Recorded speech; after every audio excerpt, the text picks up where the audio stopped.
This video corrects my views on my video of January 26, 2023 titled More Celebrities Executed and How African Americans Are Sending a Different Message regarding African Americans sending a different message, which was that some have not joined the German masquerader side.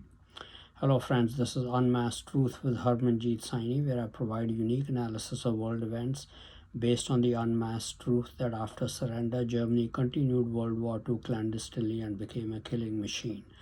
I also provide true news that you will find nowhere else. In my video of January 26, 2023 titled More Celebrities Executed and How African Americans Are Sending a Different Message, I stated the following. The African Americans shot to death were actually murderers or children of murderers who were engaged in criminal acts such as forcing white girls with threats to do things against their will. Prime examples are George Floyd, Dante Wright, Patrick Lyoya, Amir Locke, and others. All these cases gave the impression that African Americans were inescapable of doing justice and white officers had to be used to bring the murderers and criminals to justice. I believe that some African Americans wanted to establish that we can't tar all African Americans with the same brush, while an overwhelming majority are with the masqueraders and would think nothing of committing murder if it gave them some financial benefits, or kill as many of the other side as possible in the event of a civil war. Again, I anticipate the civil war will be coming soon. Some, like in all communities and races, are decent people who love their fellow human beings. So, how could African Americans send the message that not all of them hate whites of non German ancestry and that they are capable of doing justice? The only way was to demonstrate it by example. Then I provided 3 examples in which African Americans seemingly carried out justice. First was the example of the killing of Tyre Nichols by 5 African American policemen for murdering a white adult and or child of non-German ancestry. The second example was that of the deaths of 3 University of Virginia American football players, Lavelle Davis Jr., Deshaun Perry, and Devin Chandler on November 13, 2022 by an African American former member of the University of Virginia football team, Christopher Darnell Jones Jr. The 3 team members got their opportunity to be on the team by murdering a white adult and or child, while Darnell Jones Jr. was denied his opportunity. The third case was that of the 6-year-old African American boy who shot his 25-year-old white teacher, Abigail Zwerner. After I had already posted the video, I received signals that the video is in error. That's the reason I am correcting this video. I have received other information that guides me in the direction I should correct the error. First, let me explain how I can communicate with my sources of information. Out of the more than 200 videos I have already posted, I have had to correct only portions of 4 to 5 of them. That's how accurate my information is. I now need to briefly explain how I can make slight errors and how I should correct them. Sources of information have the ability to convey accurate information either verbally or through email. In addition, information can be conveyed electronically directly into the ears of people. That method is available to government or top leadership sources. That's how German masqueraders have been delivering threats to force people to act against their will and best interests for 6 decades. My sources of information do not want to use traceable methods of communication, so no information or facts are given to me verbally, in person, or via email. No one can deliver communication to me electronically in my ear because God in His mercy has blocked all such communication throughout my life. That's why no German masqueraders have been able to deliver threats to me that way. That has also made me bold to speak my mind freely. A method of communication is available to me to deliver my question or ideas that is available to no other human being. Satan and the demons broadcast my thoughts 24/7, 365 days a year. Being diabolical, they sometimes mix truth with falsehood or distorted information to slander me. That's Satan's nature, because he's a liar and the father of it. But generally, when I want to ask a question using this method, I believe they don't distort my question. The only way I can get information this way is forming a question in such a way that it can be answered with either yes or a no signal with a nod of the head.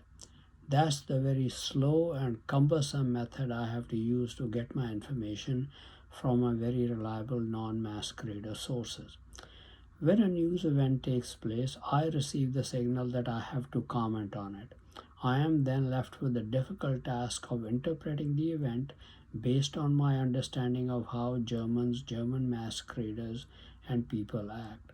I can seek additional information from my sources, but as I explained, it's a slow and laborious process by asking for information only with one very short sentence questions that have a yes or no answer. And I can ask only 2 to 3 such questions per day. As I said, in more than over 200 videos,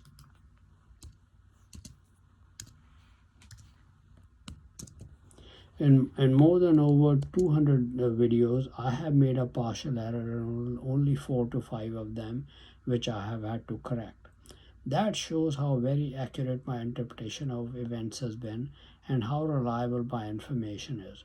My interpretation of world events has been at times better than the US government initially, because Germans believe in Bible prophecy and I believe I have an excellent understanding of it.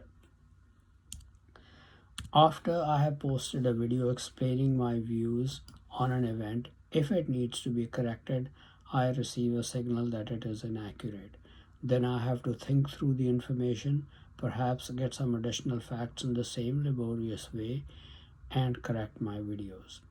After I had posted my video of January 26, 2023 on how African Americans are sending a different message, I received the signal that the information is inaccurate.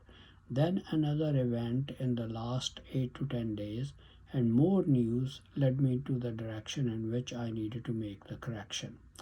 Since I posted my video, extensive footage about the beating of Tyre Nichols was released to the public.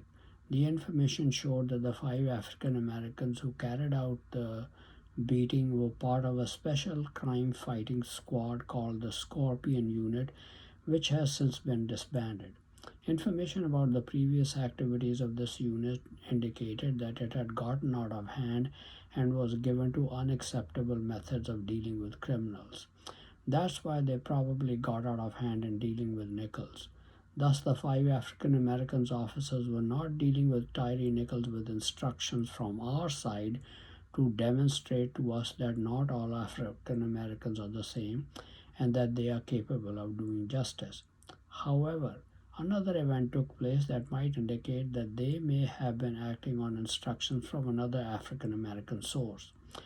A few months back, Jesse Jackson and Al Sharpton wanted to find out if they and hundreds of thousands of other prominent African Americans would be forgiven for the murders they committed decades ago if they demonstrated a changed attitude by bringing African Americans to justice who had recently committed a murder of white adults and or children using African American officers. They probably orchestrated 2 incidents to show their changed attitude. That's why they had Tyre Nichols killed by 5 African American officers who actually got out of hand, and then they had Christopher Donald Jones Jr. shoot dead his 3 former colleagues, Lavelle Davis Jr., Deshaun Perry, and Devin Chandler of the University of Virginia American football team. I don't know what to make of the 6-year-old African American boy who shot his 25-year-old white teacher Abigail Zwerner. It's difficult for me to believe that the 6-year-old would pick up the gun in his home on his own initiative to shoot his teacher. But if that's what happened, then I apologize to his parent or parents for stating she or they might have instructed the boy to do so. But let's be clear about one thing. I am correct in my information that Tyre Nichols, Abigail Zwerner, and the three University of Virginia football players murdered a white adult and a child of non-German ancestry. They fully deserved what they got. In fact, I believe they got less than what they deserved. An additional piece of information indicated to me that I had been wrong in my assessment, that in the three cases, African Americans were sending a signal to our side about the changed attitude, that they are no longer on the masquerader side based on our instruction. But they were likely sending us a signal because of instructions from African American leadership, such as the lieutenants of Jesse Jackson and Al Sharpton. I live among mainly African Americans in my neighborhood, and almost all the tenants in my apartment complex are African Americans. For many months, perhaps close to a year, they have been demonstrating that they are firmly on the masquerader side by making almost daily attempts on my life. When I walk around or go jogging to get exercise, they come out of their apartment units in droves, and I feel intimidated. But I believe God's angels protect me. About 8 to 10 days ago, I noticed that I was no longer being intimidated in the same way. Perhaps that took place to further reinforce the signal to me that African Americans had changed their attitude, that they are no longer committed to the masquerader side.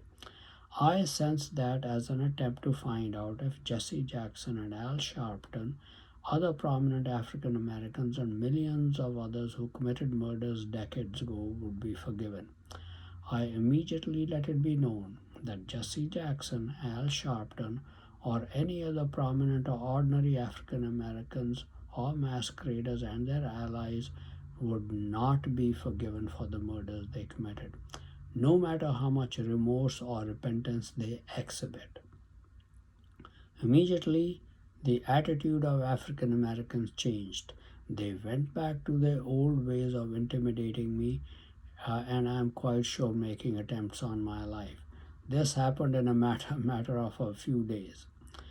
I described the attitude of Jesse Jackson and Al Sharpton in a well-known proverb in India: "Saw chuhe kha ke billi haj nu chali." The proverb translated into English says, "The cat, after killing and eating 100 mice, is going to Mecca for Hajj," meaning to do penance or atone for its sin of killing and eating mice. The meaning behind the proverb is that the cat cannot change its nature. It will not change its nature. It's going to Mecca for Hajj or pilgrimage for penance just for show. It'll soon be back from Hajj, killing and eating mice as usual. That is precisely what Jesse Jackson, Al Sharpton, and all African Americans demonstrated in the past 8 to 10 days with this latest episode that I experienced.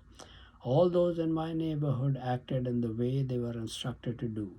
When I indicated that Jesse Jackson and Al Sharpton cannot be forgiven for their murders, all my neighbors went back to their old ways. All international criminals, like the Nazis and German masqueraders, try to exploit Israelite weakness for forgiveness for those who have done them wrong.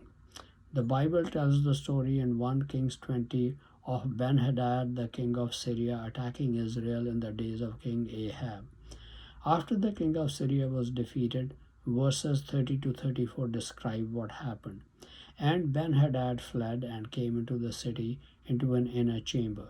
And his servant said unto him, Behold now, we have heard that the kings of the house of Israel are merciful kings. Let us, I pray you, put sackcloth on our loins and ropes upon our heads, and go out to the king of Israel. Peradventure he will save your life." So they girded sackcloth on their loins, and put ropes on their heads, and came to the king of Israel, that is Ahab, and said, "Your servant Ben-Hadad says, I pray you, let me live." And he said, "Is he yet alive?" "He is my brother." That's what Ahab said in reply.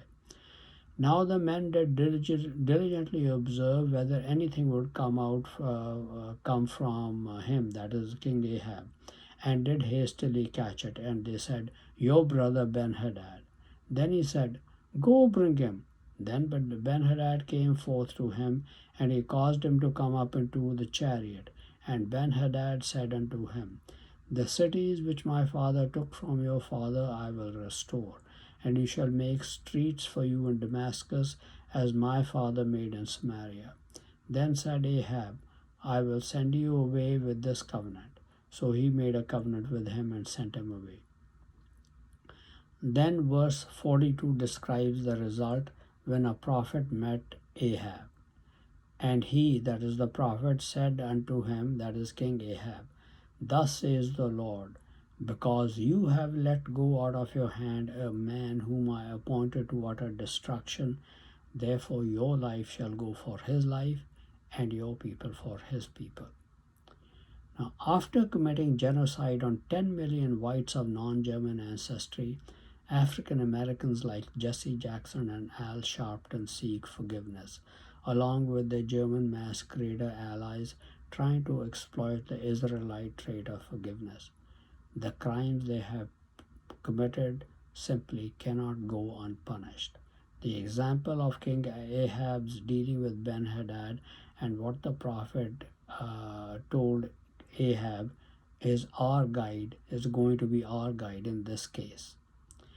German masqueraders in the United States control their allies like all the minorities very tightly. Anyone who does not obey as ordered by them will likely lose their lives. There is no way Jesse Jackson and Al Sharpton can go against their wishes. In addition, since we intend to bring them to justice for their crimes, their only hope for escaping punishment is that the masquerader side wins in the civil war. That's why they cannot get away from the alliance. And African American leaders exercise full control over their African American population. African Americans obey their leaders like Jesse Jackson and Al Sharpton, acting through their lieutenants for fear of being punished by them if they disobey. Just as German masqueraders deliver threats electronically into people's ears, they control teams of that is the German masqueraders control teams of Indians, African Americans, and other minorities who control their respective populations through threats, just as the masqueraders do. It's possible some African Americans make their own decisions, just as there are few among all peoples, but quietly so as not to draw attention to themselves. But the number of such people, if any, is likely to be very small. I can give a personal example. Masqueraders have asked people to indicate their commitment to them by agreeing with them that I should be put to death. There are perhaps about 1.5 million South Indians in North America, and they are allied with the German masqueraders. They too were asked to indicate their commitment to the masqueraders. Out of the 1.5 million South Indians, I know of only one who has not caved in to the masquerader threats and pressure, and has not indicated his agreement with them that I should be executed. In the same way, the number of African Americans who have not indicated their commitment to the masquerader side is likely to be extremely small. African American and German masquerader leadership know how to keep their allies' population under their complete control. I hope this clarifies my views on African Americans based on the new information that has come to light over about the past couple of weeks. Thank you very much for watching this video. Please continue to watch my videos on important world events, World War III watch, politics, international business, how Bible prophecy is playing an important role in world affairs, advice on health and medical problems, and much more for in-depth and insightful analysis. Please also subscribe to my YouTube and Facebook channels Unmasked Truth with Harmanjit Saini to view and get information on the latest videos.